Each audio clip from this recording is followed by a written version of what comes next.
Hello and welcome to the channel. I'm Dean from VBT, and today we're going to give you some hints and tips on changing your front discs and pads. So if you like to do your own work at home, when you order the parts, we'll obviously give you some do's and don'ts as we're going along. So firstly, we'll start by taking the caliper off.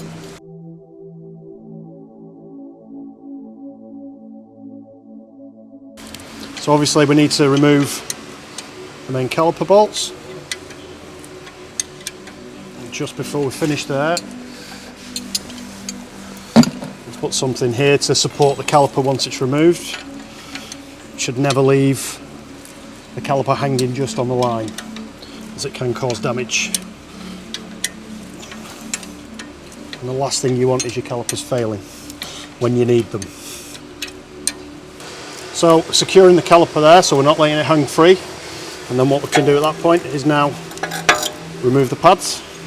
What we like to do, I mean there's lots of meat left on that, but because we're obviously upgrading the discs as well, but we will like to look at the condition any wear, and that will hopefully give you any idea of any underlying problems it may have. And these are all wearing quite nicely, so we're not getting any problems with calipers sticking or anything like that, because that can cause obviously some serious problems as well. So yeah, so now we're removing the caliper carrier itself. Again, checking for signs of any damage, and what we'll do with this now is take it over to the vise and give it a good clean up.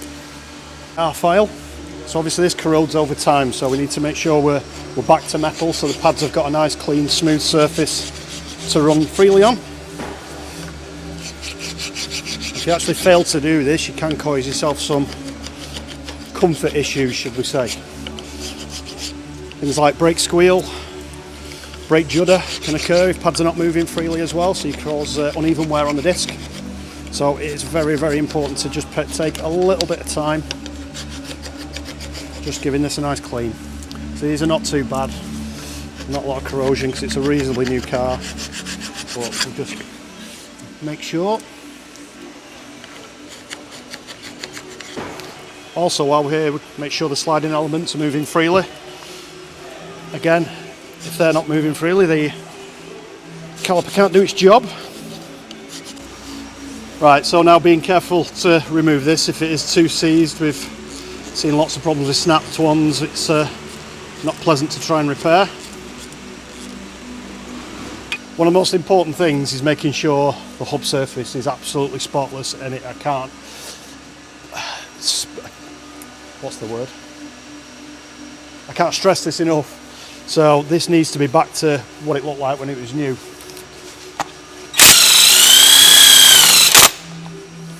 So we're getting there now. Sometimes when it is quite heavily corroded, it does take a little bit of time.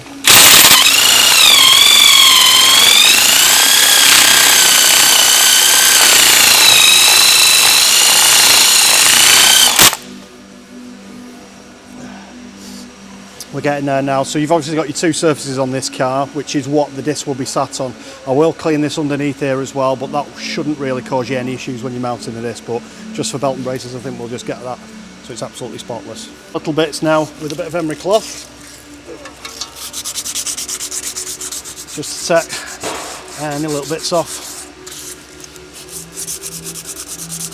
And the reason why this is so important is if you fail to prepare this, when you're mounting the new disc, you'll give what they call run out. So what happens then is, in an exaggerated form, your disc starts to do that as it spins. Eventually, maybe 3, maybe 4, maybe 5,000 miles time, you'll end up with a brake judder, so through the pedal and wobbly steering. So it's really, really imperative that you get this absolutely as clean as possible where the disc mounts to the silver surfaces here. Right, so we have new disc mounted up, and this is one of Vagbremtechnic's new cross drill discs. So we're just going to nip up the grub screw. So hopefully that now, nice and flat. We'll mount the caliper carrier back on.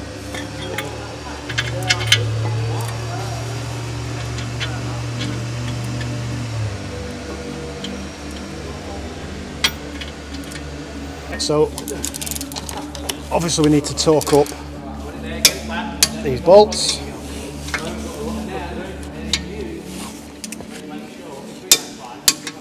There we go, so that's all on there properly. What we're going to do now is replicate the wheel being on here because we're going to measure run out.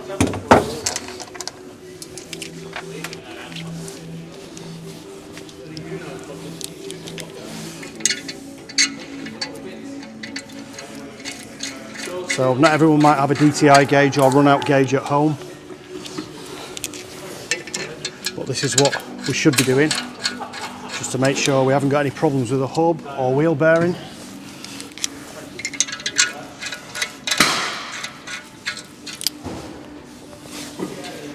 We'll do these in exactly the same sequence as what we'll do the road wheel.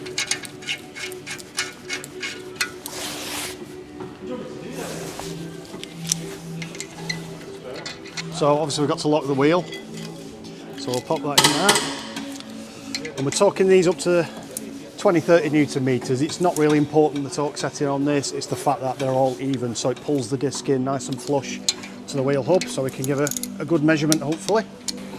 This is what we call a DTI gauge or run out kit. So we're going to find a nice solid point to mount this to.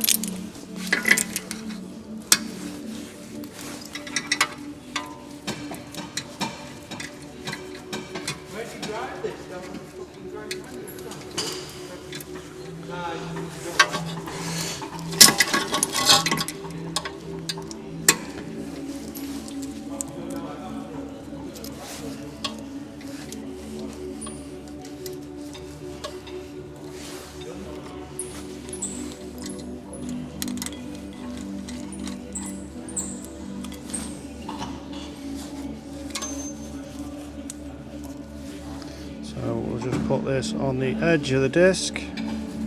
Hopefully that will be nice and solid there. And what we'll do now is just rotate this.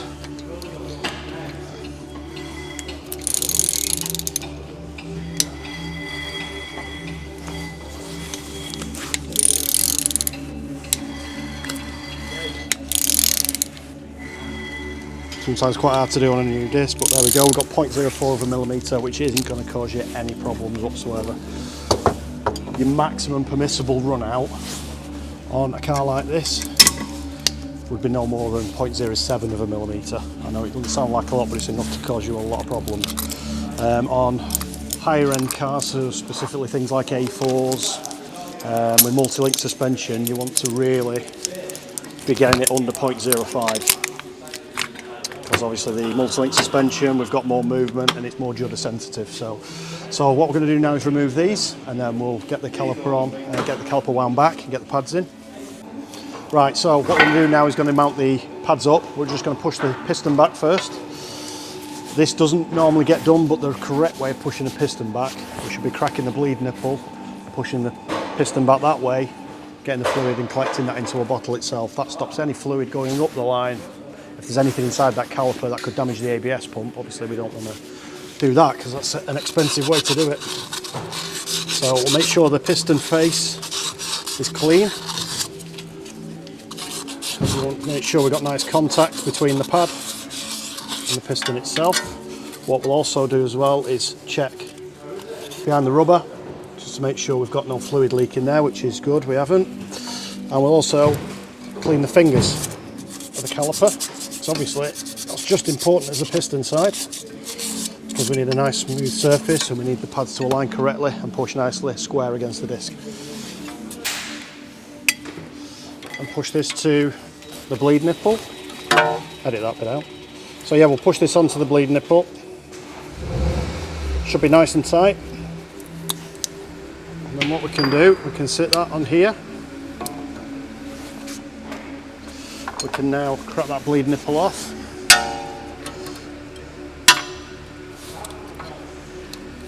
So you'll see a little bit of fluid coming out. So make sure it's just turned enough, we don't need it open loads. And we get our pad spreader. It's not a good idea to use big pliers, as a lot of people do, because they're obviously very powerful. Even if you've got a damaged caliper, it will probably push them back quite easily. By using something like a proper pad spreader, if your caliper's in good order, it should be very, very easy to push back, especially if you've got the bleed nipple open. You can see on these pads here they've got a spring clip at the end of the pad on the ear. Sometimes you have external spring clips, sometimes they fit in here, or AT calipers, they have the one obviously bends around the caliper. It's always a really good idea to replace these, because obviously these over time get worn, they go soft, cause your brake squeals. It's just good practice, just get rid of them. But lucky for us, this one, we're integral. But you'll also notice, you'll have a cutout. That's basically for the piston side. So a lot of pads now are directional, so just make sure you look at any instructions in the box. That'll obviously tell you which way they need to be going in.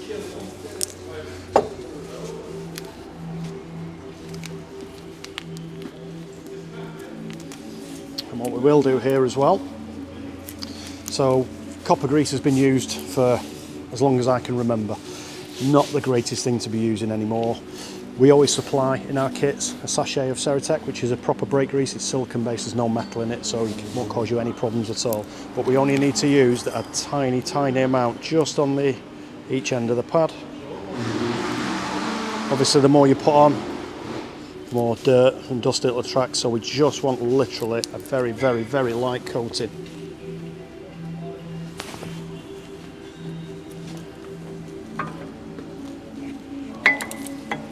Just pops in nicely there, and hopefully if you've cleaned your caliper properly, these pads won't have any problem just dropping in.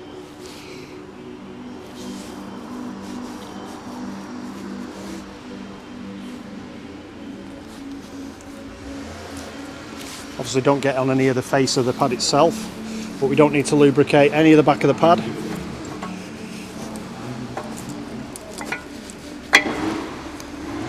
Because it's got a shim on there. That's been designed to try and stop brake noise, so by putting grease on the back of that, you won't allow, it'll basically move too much and it won't be allowed to do its job. New pads, we get nice new bolts, so we'll obviously take this off here now. We've pushed our piston back,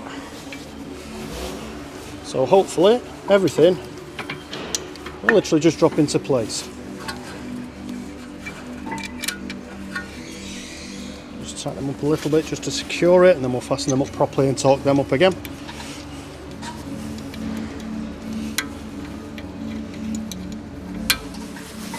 So obviously always try to adhere to manufacturer's instructions, whether it's torque settings, whether it's run out. Obviously we use a rule of thumb tolerance, but certain vehicles have different run out tolerances depending on specific issues that vehicle might have. Same with torque settings, always use a torque setting, it's there for a reason. So yep, we're going to correctly torque this bolt up now. Not usually very high, so it should click quite easily. Hopefully without too much force for you.